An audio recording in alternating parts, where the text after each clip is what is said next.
I believe I can fly.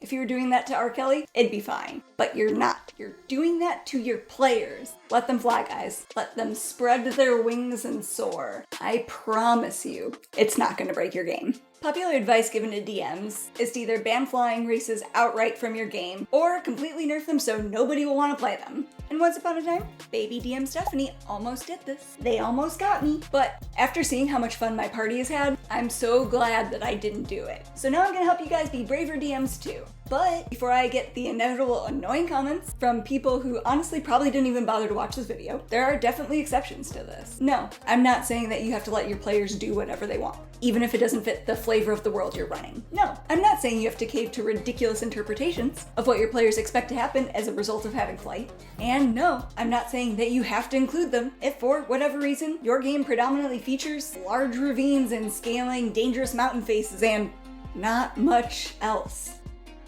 Now that we got that over with, flying is a cool feature. It is useful. Can you imagine if we got rid of all of the cool and interesting features that players could have because reasons? That sounds fun. If you haven't already heard of it, there's this concept in the tabletop sphere known as the shoot your monks principle. But we can expand that, guys. We can shoot all of our players.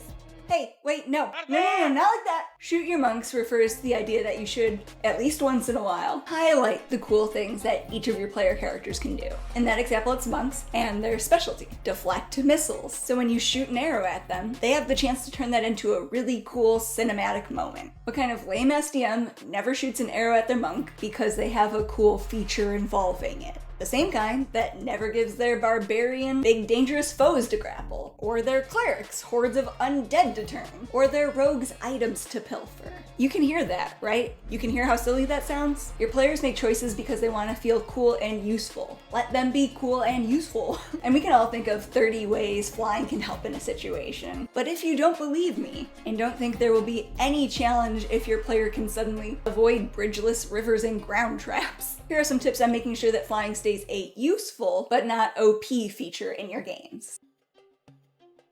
Just because you're adding another spatial axis into play doesn't mean that flying PCs don't suddenly have to make checks. One of the things players who are interested in flying races usually look forward to is scouting. Just because they can fly doesn't mean they can immediately find anything that they're looking for. If they're soaring over the forest looking for that bandit encampment, have them make an investigation check. Maybe even add in a stealth check if these bandits are on edge, because they definitely have guards out. If your player succeeds, they get to happily use the feature they were excited about. And if they fail, they either spot nothing, or maybe they spot a fire in the forest and end up leading the party to a hut set ablaze by an even more dangerous foe. Or they get hit by an arrow as the guard spots them. There are tons of different ways to still use successes and failures while they're in the air. Another common complaint I see from DMs online revolves around flying PCs in combat. About how much time you're gonna spend planning encounters in combat now, and hold up. It takes extra time, sure, but I personally don't measure my lost time in nanoseconds, and neither should you.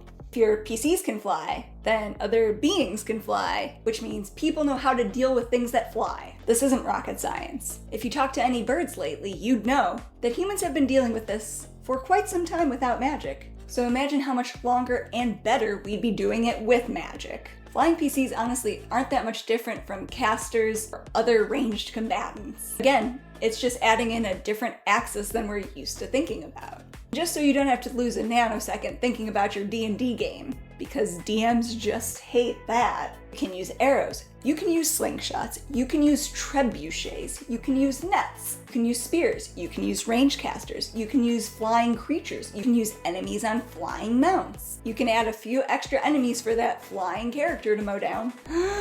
And sometimes, you can just let them be victorious and cool, and let them find ways to help the party with their cinematic aerial moments and assaults without any big risks or roadblocks. Super hard, I know. So this quick tip was less quick than I expected. I get particularly heated about this topic because I almost fell for it, and I can't believe I do that to my players. And if you, for some reason, don't trust me, talk to your players. If one of them is interested in playing a winged buddy, let them know you're nervous about it. Let them know you're worried that it'll break the game and make things less fun for everyone, including them. Then, Ask them if it's okay if you guys circle back about it after trying it for a session or two, and explain that you might nerf that ability for a little bit with an injured wing or something until the fly spell becomes available, which is like level 5. So OP.